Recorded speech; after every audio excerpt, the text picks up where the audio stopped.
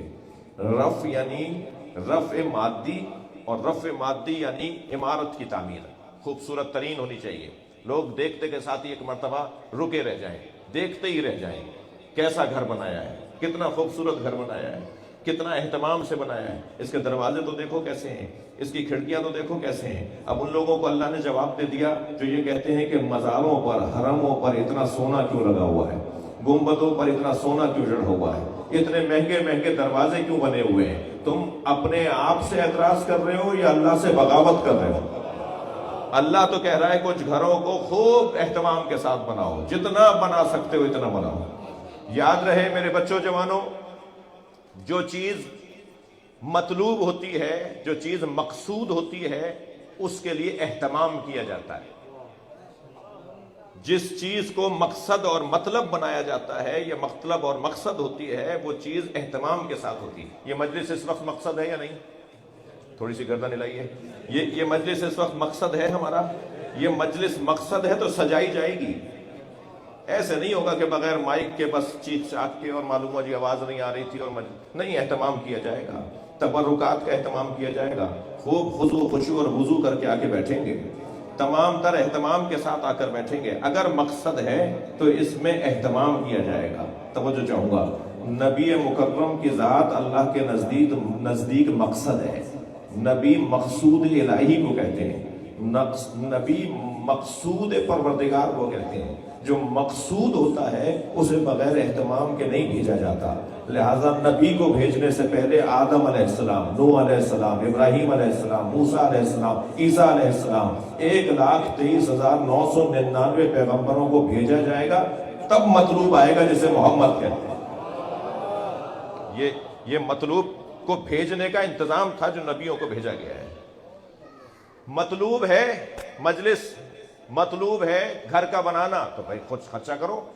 یہ بات نہیں کی جائے گی صاحب ہمارے ہاں تو وطن کے اندر اتنی بیوائیں ہیں، اتنے یتیم ہیں، اتنے مسکین ہیں، غربت کا حال اپنے کمال پر ہے، اور آپ امام بارگاہ اتنے خرچوں والے، اتنے مہنگی مہنگی عمارتیں بنا رہے ہیں، آپ امام بارگاہ میں عزا خانے میں اتنا آپ نے سونے چاندی کے پنجوں والے علم لگائے ہوئے ہیں، آپ نے جو ہے وہ ریشم کے اور جو ہے وہ ہیرے و جواہرات کی آپ نے ذریعہ بنائی ہوئی ہیں، اور وہ ملک کے اندر غربت ہے۔ میں انہیں جواب دے رہا ہوں، اللہ کہہ رہا ہے کہ ان گھروں کو تعمیر کرو جن گھروں میں صبح شام اللہ کا ذکر ہوتا ہے۔ اللہ کہہ رہا ہے اہتمام کرو۔ جواب دینے جا رہا ہوں، یہ جواب تو یہ ہے کہ بھئی قرآن کی آیت ہے، اس کے آگے تو بات ہی نہیں کرنی، لیکن عقلی دلیل دینے جا رہا ہوں۔ عقلی دلیل سنیے گا عزیزان گرامی، اگر ہم نے ان گھروں کو تعمیر کیا، ان گھروں کو بنایا جن گھروں میں اللہ کا ذکر صبح شام ہوتا ہے، تو خود بخود معاشرے سے یتیمی، خود بخود معاشرے سے فقر، خود بخود معاشرے سے بے ہنگمی ختم ہو جائے گی۔ میں لفظوں کو اور بہتر کر دیتا ہوں، تم حسین کے نام پہ خرچہ کرو، حسین یتیموں کو خود پال دیں گے۔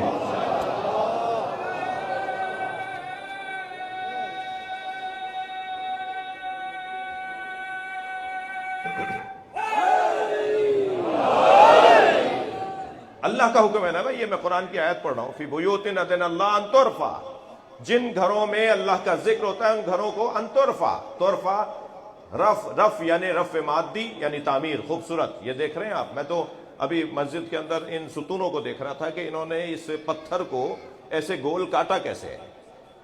یہ ستون ہی آپ دیکھ لیجئے، آپ اس پتھر کو انہوں نے گول تراشا ہے۔ جی توجہ ہے حضرات کی، کیسے انہوں نے اتنا خوبصورت اس کو بنا دیا، کیسے یہ فرش جو ہے وہ اس انداز کا بن گیا۔ یہ تو اور پھر اسی طرح آپ کربلا بھی جا رہے ہیں، کل جا رہے ہیں، وہاں جا کے دیکھیں گے کہ امام حسین کے حرم میں کیا لگا ہوا ہے، مولا علی کے مزار میں کیا لگا ہوا ہے۔ جی ادھر مشہد مقدس اللہ آپ کو لے جائے مولا رضا کی زیارت کے لیے، حضرت معصومہ کی زیارت کے لیے آپ چلے جائیں، تو ان مزارات میں یہ حکم الہی ہے۔ قرآن کہہ رہا ہے ان گھروں کو ان ترفع، رفع مادی، مگر عزیزو یہ رف اگر مادی طور پر لیا جائے تو اس کو تعمیر کہتے ہیں، اور رف اگر معنوی طور پر لیا جائے تو اسے تعظیم کہتے ہیں۔ یعنی ان گھروں کی تعظیم کرو، توجہ ہے، جن گھروں میں صبح شام اللہ کا ذکر ہوتا ہے ان گھروں کی تعظیم کرو۔ جب یہ آیت نازل ہوئی تو سرکار اپنے اصحاب کے ساتھ تشریف فرما تھے.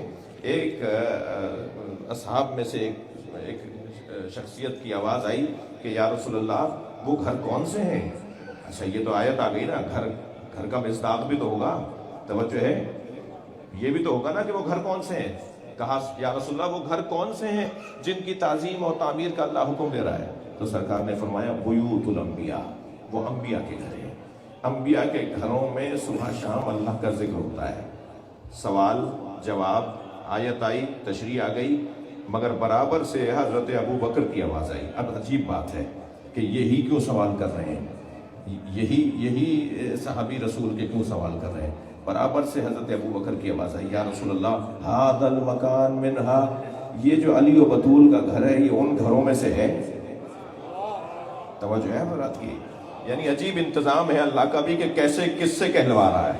تو کہا کہ ھذا المکان منہا، یا رسول اللہ یہ علی، اشارہ کیا انہوں نے حضرت علی کے گھر کی طرف. ھذا المکان منہا، یہ علی و بطول کا گھر ان میں سے ہے.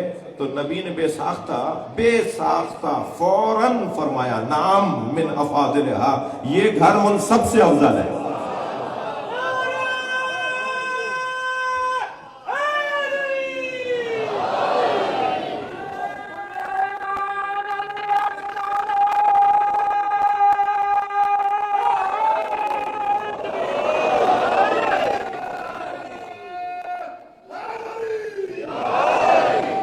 علی و بطول کا گھر تمام انبیاء کے گھروں سے افضل.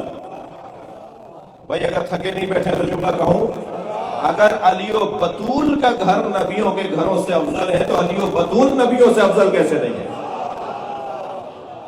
یہ قرآنی دلیل ہے کہ نبیوں سے افضل مولا کائنات، ہمارے نبی کے علاوہ، نبی خاتم کے علاوہ، خاتم الانبیاء کے علاوہ اگر کوئی افضل بشر ہے تو علی ہے.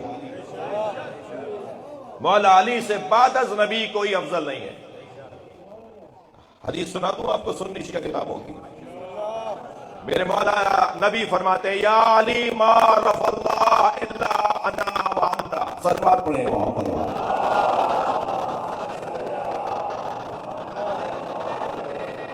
یا علی اللہ کو کوئی جانتا ہی نہیں ہے سوائے میرے اور تمہارے.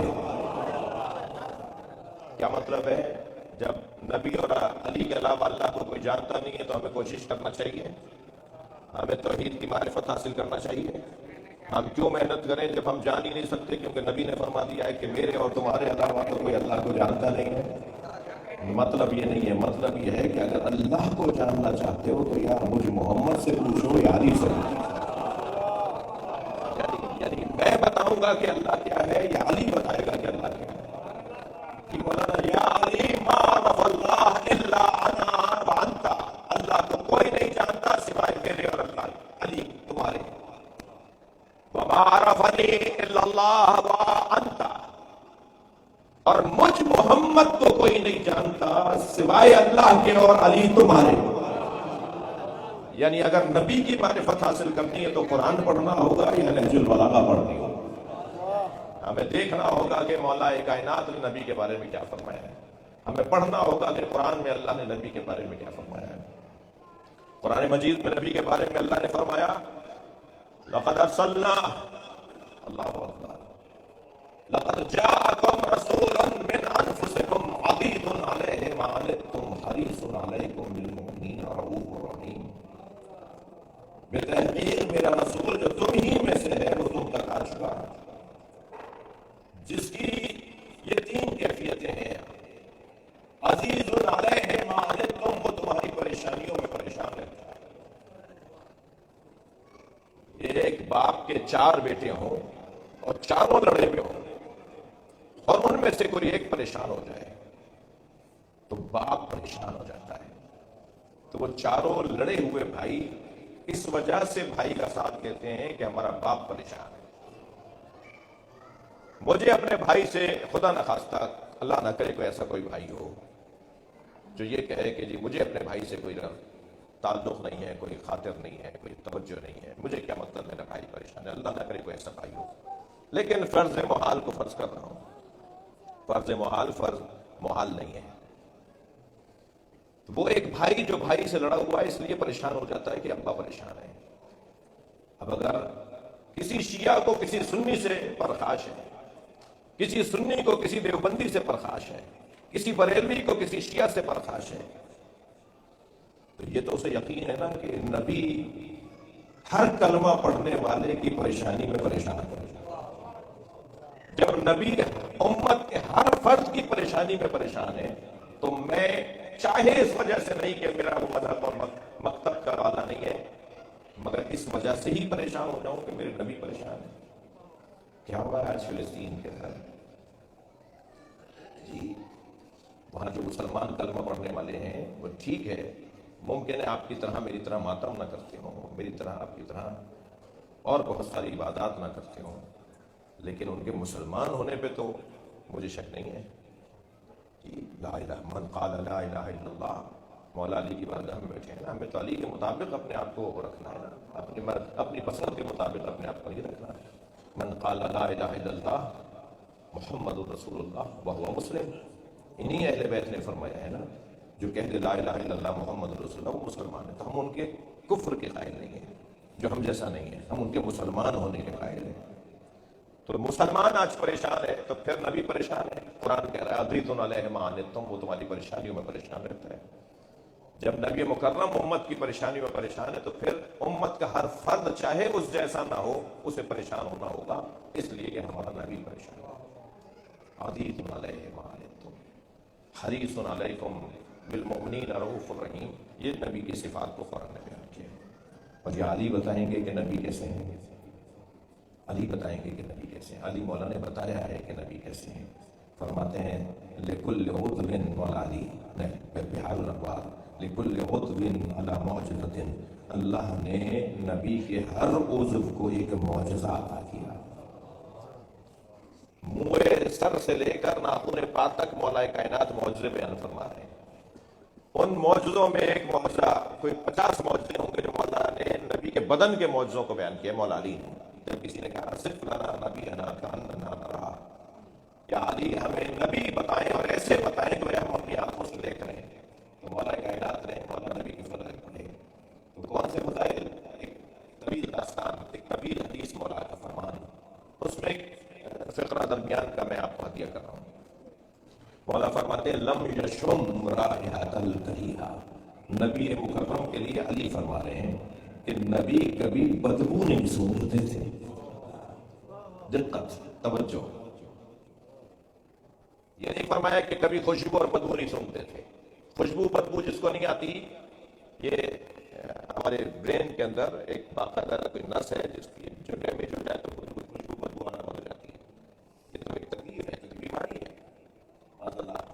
یہ نہیں فرما رہے کہ خوشبو بدبو نہیں، فرماتے نبی مولا نہیں فرما رہے نبی بدبو نہیں سونگھتے تھے. کیا مطلب ہے؟ نبی برائیوں کو نہیں دیکھتے تھے، نبی اچھائیوں کو دیکھتے تھے. میں اگر مسجد کوفہ میں میری بہنیں، میری مائیں، میری بیٹیاں، ہمارے جوان، ہمارے بچے، میرے بزرگ، میں اگر یہ عہد کر کے آج مسجد کوفہ سے چلا جاؤں کہ آج کے بعد میں نبی کا کلمہ پڑھنے والے اور علی کا کلمہ پڑھنے والے کی برائیوں کو نہیں دیکھوں گا، میں صرف اور صرف اچھائیوں کو دیکھوں گا. بھائی 14 کے علاوہ ہر ایک میں برائی ہے، تو آج طے کر لوں نا کہ میں برائیاں نہیں دیکھوں گا، میں تو صرف اچھائیاں دیکھوں گا. اس لیے کہ نبی کے لیے علی کہہ رہے ہیں کہ نبی بدبو نہیں سونگھتے تھے. برائی یعنی بدبو. سرکار کو بدبو نہیں آتی تھی، لم یشم، بدبو آتی نہیں تھی. لم یشم رائحۃ الکریہہ، نبی بدبو نہیں سونگھتے تھے.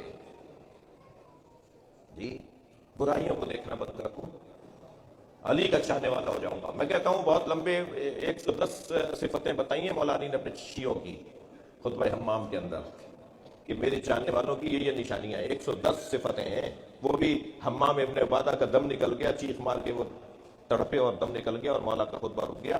ورنہ مجھے تو ایسا لگتا ہے کہ 110 نہیں، شاید 210 صفتیں ہو جاتی ہیں. تو علی رک گئے.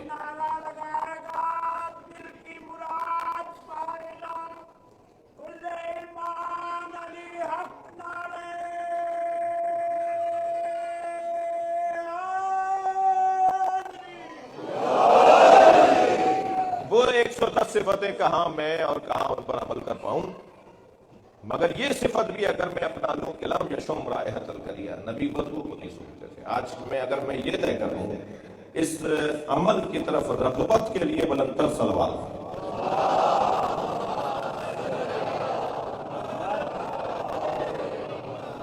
ما عرفنی الا اللہ وانت یا علی، یا علی مجھے سوائے اللہ کے تمہارے کوئی نہیں جانتا۔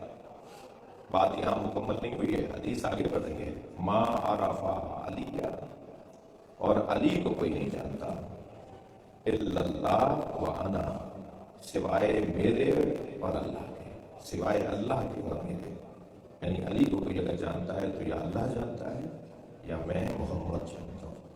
تو بس لا الہ الا اللہ محمد رسول اللہ علی ولی اللہ سامنے آ گیا، یعنی بعد از نبی اگر کوئی کائنات میں افضل ہے تو مولا علی کی ذات ہے، سب سے افضل ترین ذات مولا کائنات کی ذات ہے۔ اس علی مولا کی جو کمالات ہیں، جو صفات ہیں، جو عادات ہیں، جو اعتبار ہیں، جو فضائل ہیں، مظہر صفات پروردگار، یعنی میں اور آپ اگر اللہ کو جاننا چاہتے ہیں تو المتجلی لخلقہ بخلقہ، جو مخلوق پر مخلوق کے ذریعے تجلی کرتا ہو وہ علی، جن کی صفات سے ہمیں اللہ سمجھ میں آتا ہو وہ علی کی ذات ہے۔ ہم جتنا، میں نے کل ایک جملہ کہا تھا، جتنا مولا علی سے قریب ہوتے ہیں اتنا ہی اللہ ہمیں سمجھ میں آتا ہے۔ میرا خطیب حضرات کا، ذاکرین کا قبضے کا مضمون ہوتا ہے کہ کون سا مضمون زیادہ اچھا پڑھ سکوں گا، جس پہ میں نے زیادہ اچھا کام کیا ہوا ہوگا۔ جی مولا کی بارگاہ میں ہاتھ جوڑ کے میں اور آپ کہتے ہیں مولا آپ کون سے مضمون پہ دل سے بات کرتے ہیں، یعنی آپ چاہتے ہیں کہ اس موضوع پہ زیادہ سے زیادہ بولیں، تو علی سب سے زیادہ جس مضمون پر بولتے ہیں وہ ہے عقیدہ توحید۔ جوتیاں بیٹھے بنا رہے ہیں، میں صلوات پڑھنے میں عرض کر رہا ہوں، اللہم صل علی اپنی دادائیں کو ناکہ لگا رہے ہیں کہ برابر سے دو صحابی یہ کہتے ہوئے گزرے کہ خطاب کرنا، نثر میں بات کرنا، یہ لوگ نظم میں زیادہ اچھا بولتے تھے، نثر نہیں بولنا آتا تھا عرب لوگوں کو، نثر میں نہیں بولتے تھے، نظم میں ایک دوسرے سے باتیں کرتے تھے، شعر میں باتیں کرتے تھے ایک دوسرے سے، نثر کے موجد مولا علی ہے۔ تو کہنے لگے خطاب کرنا، نثر میں خطاب کرنا پہلے ہی بہت مشکل ہے، مگر یہ تو اور زیادہ مشکل ہو جائے کہ کوئی ایسا خطاب کرے جس خطاب میں الف کل حرف ہی نہ آیا ہو، یعنی پورا خطبہ دے دے جس میں جو بھی لفظ بول رہا ہو اس میں الف والا حرف نہ آ رہا ہو، حرف الف نہ آ رہا ہو۔ مولا مسکرائے، فرمایا یہ علی کے لیے آسان ہے، اور 900 کچھ الفاظ پر مشتمل خطبہ ارشاد فرمایا جو بغیر الف کا خطبہ ہے جی، اور اس خطبے کا مضمون ہے عقیدہ توحید۔ پھر ایسے ایک دن اپنی ابا کو رفو کر رہے تھے حضرت، تو برابر سے دو صحابی گزرے اور یہ کہتے ہوئے گزرے کہ خطاب کرنا پہلے ہی مشکل ہے، اور اگر کوئی ایسا خطاب کرے جس میں نقطے والا حرف نہ آئے، یعنی پورے خطبے کے اندر نقطہ ہی نہ آ رہا ہو، ایسے الفاظ ردھم کے ساتھ، تیزی کے ساتھ بول رہا ہو کہ جس میں نقطے والا کوئی حرف نہ آ رہا ہو۔ مولا مسکرائے، فرمایا یہ علی کے لیے آسان ہے، اور میرے مولا نے 1000 کچھ الفاظ پر مشتمل خطبہ دیا جو بغیر نقطوں کا خطبہ ہے۔ یعنی مجھے تو ایسا لگتا ہے کہ الفاظ جس کے آگے ہاتھ باندھے کھڑے ہوں اسے علی کہتے ہیں، ادب جس کے آگے سر جھکائے کھڑا ہو اسے علی کہتے ہیں۔ اب دیکھیے مولا کائنات کو آج عیسائی، یہودی، پھر مسلمانوں میں سنی، شیعہ کہنے دیجئے ان لوگوں کو کہ پہلے افضل فلاں ہے، دوسری فضیلت فلاں کی ہے، اور تیسری فضیلت فلاں کی ہے، اور علی کی فضیلت چوتھی ہے، کہنے دیجئے ان لوگوں کو۔ مجھے تو یہ لوگ سمجھ میں نہیں آتے، یہ جو لوگ دنیا میں علی کو چوتھے نمبر پر مانتے ہیں آخرت میں پہلے نمبر پہ مانتے ہیں۔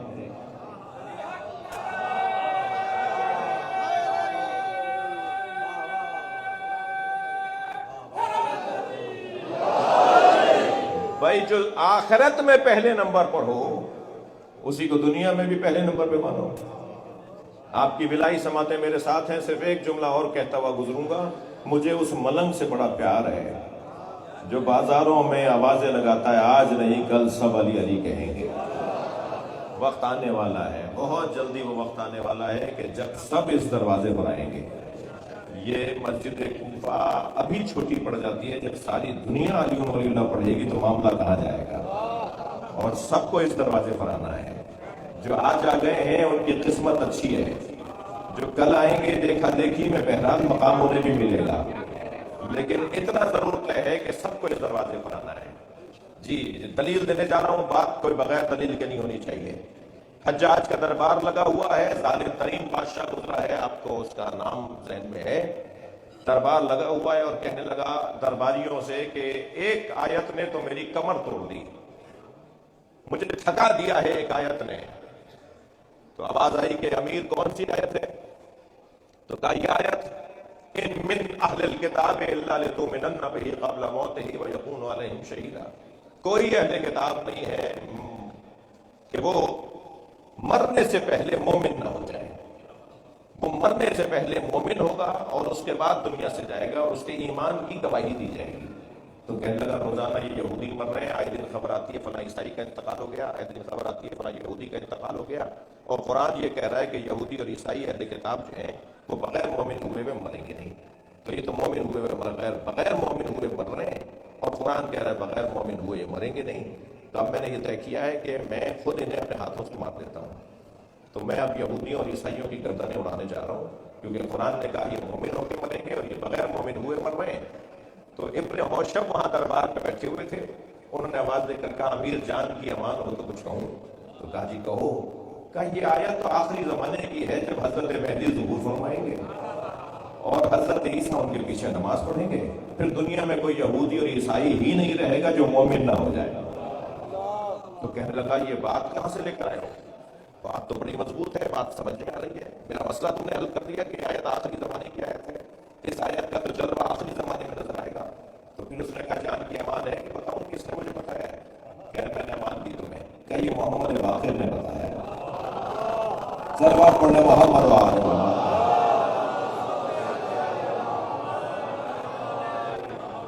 تو اس آیہ کریمہ کے مطابق سب کو اس دروازے پر آنا ہے. میں تھوڑا سا کھول کے کہہ دوں، سب کو ماتمی بننا ہے، سب کو علی ولی اللہ پڑھنے والا بننا ہے، سب کو کالے کپڑوں والا بننا ہے، سب کو اہل بیت کے مطابق زندگی گزارنے والا بننا ہے. میرے درمیان جو میرے بھائی آئے ہوئے ہیں میں ان سے انتہائی محبت کے ساتھ ایک جملہ کہہ رہا ہوں، تمہیں آج نہیں کل آنا ہوگا. بہتر ہے آج مسجد کوفہ میں ارادہ کر کے جاؤ کہ میں ہاتھ کھول کے نماز پڑھوں گا.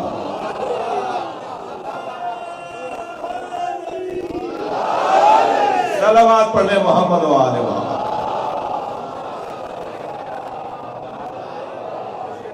سب کو اہل بیت کے دروازے پر آنا ہے، سب کو اہل بیت کے مطابق زندگی گزارنی ہے. جی وقت قریب آ گیا ہے. میں ابھی پچھلے دنوں ایک عارف کی خدمت میں پہنچا. میں یہاں سے پہلے قم تھا، مشہد تھا. آپ لوگ زیادہ تر پاکستان سے آئے ہیں، میں تہران سے میری فلائٹ تھی. تو کچھ دن پہلے میں ایک اللہ کے عارف کی خدمت میں تھا. وہ بیان کر رہے تھے کہ الکذابون الوقاتون، وہ جو ایک ہے نا کہ جو وقت کو معین کرتے ہیں نا کہ امام کس وقت ظہور فرمائیں گے، وہ جھوٹے ہیں. وہ منظر کچھ اور ہے. یہ جو میں بات کرنے جا رہا ہوں یہ منظر کچھ اور ہے. سید ابن طاؤس کے زمانے میں طے ہو گیا تھا کہ امام ظہور کر رہے ہیں، یعنی اللہ نے طے کر دیا تھا، امام کو بتا دیا تھا کہ میں تمہیں بھیج رہا ہوں. پھر مؤخر کر دیا اللہ نے. وہ کہتے ہیں یا وہ زمانہ تھا جو ظہور کا زمانہ تھا، یعنی ماحول تیار ہو چکا تھا، آمادہ ہو چکا تھا، حضرت ظہور کرنے جا رہے تھے، یا جو آج زمانہ ہے یہ ظہور کا زمانہ ہے. یعنی ہمارا جو دور ہے نا یہ ظہور کا دور ہے. انشاءاللہ بولیے. یہ جو وقت ہے نا، یہ جو دن چل رہے ہیں یہ ظہور کے دن چل رہے ہیں. کسی بھی جمعے کو آواز آ جائے گی کہ بقیت اللہ خیر لکم ان کنتم مومنین، اللہ کا بقیہ سب سے بہتر ہے اگر تم مومن ہو. کعبے کی دیوار سے ٹیک لگا کے علی کا بیٹا سیدہ کا یوسف زہرا امام زمانہ کعبے کی دیوار سے ٹیک لگا کے کہیں گے کہ میں آگے ہوں. اور پھر وہاں سے وہ پہلا جو سفر کریں گے نا وہ اس شہر کا کریں گے. کوفے میں نماز جماعت پڑھیں گے، حضرت عیسیٰ جس نماز پڑھیں گے. بصرے تک صفیں لگیں گی اس شہر میں، اسی شہر میں جہاں آپ بیٹھے ہیں. کوئی بعید نہیں ہے اس محراب میں کھڑے ہو پڑے، کوئی بعید نہیں ہے اس محراب میں جو ابھی آپ نے نماز پڑھی ہے اس میں امام زمانہ کھڑے ہو کے نماز پڑھائیں. اور روایت کہتی ہے پہلی نماز جو امام پڑھائیں گے اس کی صفیں بصرے تک جائیں گی. تاریخ ابدیت میں سب سے بڑی جماعت ہوگی، یعنی اب تک اتنی بڑی جماعت نہیں ہوئی ہوگی جو امام کے آنے پہ جماعت ہوگی. اور پھر امام یہاں سے نماز جماعت پڑھا کر اعلان امامت کر کے، اعلان ظہور کر کے پھر حضرت معلوم ہے کہاں جائیں گے؟ پھر حضرت کربلا جائیں گے. جا رہے ہیں نا آپ کربلا، کل جا رہے ہیں کربلا. بلکہ میں لفظ بہتر کروں، ہم کب کربلا میں نہیں ہیں. ہم تو اپنے وطن کے اندر جب نماز مکمل کرتے ہیں تو بغیر حسین کے تو ہماری نماز بھی مکمل نہیں ہوتی. کوئی ایک عبادت بتائیے جو سلام بر حسین، حسین مولا پہ سلام کے علاوہ مکمل ہو جاتی ہو. نماز عید، نماز بقرعید، روزانہ کی نمازیں. کوئی ایک عید کا دن، کوئی ایک خوشی کا دن بتائیے جس میں امام حسین پر زیارت نہ آئی ہو. بڑا مقام ہے، ہستی ہوگا، مگر حسین حسین ہے. کربلا کی حدود میں ابھی مسافری کہہ رہے تھے اپنی والدہ کے لیے، اور کل آپ یہ اہتمام کر رہے ہیں. کربلا کی حدود میں پیدل چل کے جانا یہ ائمہ کی سنت اور سیرت رہی ہے. ٹھیک ہے اتنا نہیں چل سکتے تو کچھ تو چلیں، پورا نہیں چل سکتے تو کچھ تو چلیں. جب کربلا کی حدود شروع ہوتی تھی نا تو امام صادق اپنے گھوڑے سے اتر جاتا تھا اور سواری ساتھ ساتھ چلتی تھی اور آپ پیدل چلتے تھے. پوچھا ایک چاہنے والے نے، عجیب جملہ کہا ایک چاہنے والے نے، کہ مولا آپ بھی امام ہیں اور حسین بھی امام ہیں، آپ حسین کی بارگاہ میں اتنی عاجزی کے ساتھ، اتنا اپنے آپ کو اپنی نفی کر کے، اتنا جھک کر، اتنا اپنے آپ کو کیوں پیش کر رہے ہیں؟ آپ بھی امام ہیں، حسین بھی امام ہیں. تو آنکھوں میں آنسو بھر کے فرمایا ہمیں امامت بتصدق حسین ملی ہے. خاک شفا تحت قبہ قبولیت دعا اور نسل حسین میں امامت، یہ کربلا کی وجہ سے ہوا ہے. تین چیزیں فرمایا نا اللہ نے. حسین کے گلے پہ چلتے ہوئے خنجر کے بدلے میں حسین کو اس دنیا میں 3 انعام دیے ہیں. جو امام حسین کے گلوئے خشکیدہ پر خنجر چل رہا تھا، خشک گلے پہ جب خنجر چل رہا تھا تو اللہ نے اسی دنیا میں امام حسین کو 3 انعام عطا کیے. ایک، حسین کے پیروں سے لگنے والی خاک میں شفا. کسی خاک کا یہ مقام نہیں ہے جو خاک کربلا کا مقام ہے. دوسرے، تحت قبہ امام حسین کے گنبد کے نیچے دعاؤں کی قبولیت. اور تیسرا، 9 من ولد الحسین، اللہ نے 9 امام حسین کی اولاد میں قرار دی ہے. امامت کو امام حسین کی اولاد نسل میں قرار دیا ہے. فرمایا ہمیں امامت بتصدق حسین ملی ہے. ہم اس کی بارگاہ میں جا رہے ہیں کہ جس کی وجہ سے ہدایت کا چراغ روشن ہوا ہے. حضرت ابو، آپ کی آنکھوں میں آنسو آ گئے. کربلا تو لفظ ہی ایسا ہے، یہاں بولا کربلا وہاں دل ٹوٹنا شروع ہو جاتا ہے. کہ اصل ہی کچھ اور ہے کربلا کا. یہاں کہتے ہیں کربلا، وہاں ایک مرتبہ دل پر خنجر چلنا شروع ہو جاتا ہے. یہاں کہتے ہیں حسین. حضرت آدم فرماتے ہیں کہ جب میں نے اللہ کی بارگاہ میں سوال رکھا، یا اللہ جب میں کہتا ہوں محمد تو میرے دل کو ٹھنڈک ملتی ہے، جب میں کہتا ہوں علی تو مجھے بالیدگی اور عظمت محسوس ہونے لگتی ہے، جب میں کہتا ہوں فاطمہ تو مجھ میں حیا اور شرم بڑھنے لگتی ہے، اور جب میں کہتا ہوں حسن تو میرے اندر غیرت آنے لگتی ہے، لیکن جب میں کہتا ہوں حسین تو مجھے رونا آتا ہے. 5 نام رکھے تھے نا اللہ نے حضرت آدم کے سامنے.